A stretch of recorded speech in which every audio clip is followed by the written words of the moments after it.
the last video, I had concluded that I was finished with the third meditation of Descartes' Meditations on First Philosophy, still using the Donald Kress translation published by Hackett.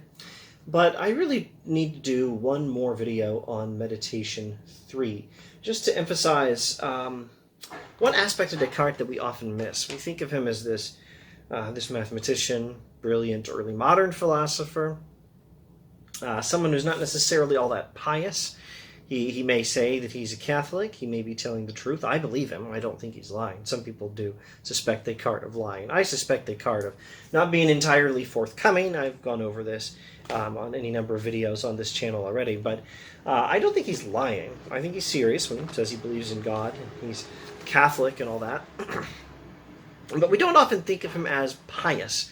Even when I say I believe him, I have to say he's being really sneaky. And it doesn't seem like piety. It doesn't seem like humility.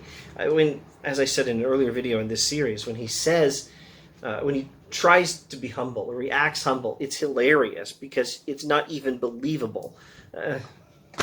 Not completely believable. It's at best a highly qualified humility. Like, he's trying to be humble, but he can't help saying he's so much smarter than everyone else. It's hilarious. So we don't always think of him as a pious, religious philosopher, but he actually is, or at least he really talks like it well. And I think I'm going to title this video Descartes Gets Medieval, because this is very medieval. This is very much like Anselm or Augustine. Look at the last paragraph of the third meditation in the Meditations on First Philosophy.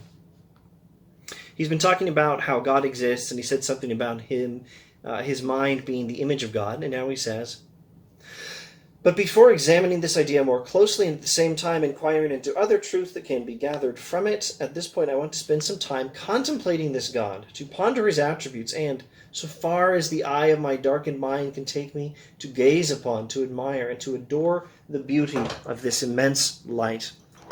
For just as we believe by faith that the greatest felicity of the next life consists solely in this contemplation of the divine majesty, so too we now experience that from the same contemplation, although it is much less perfect, the greatest pleasure of which we are capable in this life can be perceived. We believe by faith that the greatest happiness is knowing God, or contemplating God's beauty and perfection and majesty in the next life. And in this life, the greatest pleasure we can experience is a foretaste of that. It's the contemplation of God. Now, it's an imperfect contemplation now. It will be a better contemplation then."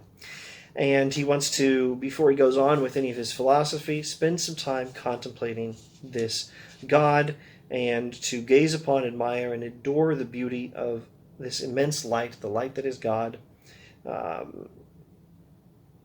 so far as the eye of his darkened mind can take me. It sounds very much like Anselm's Proselygion or something like that, and it is very much like that.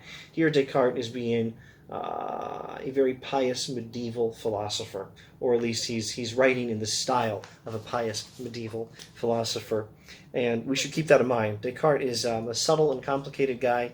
He's not just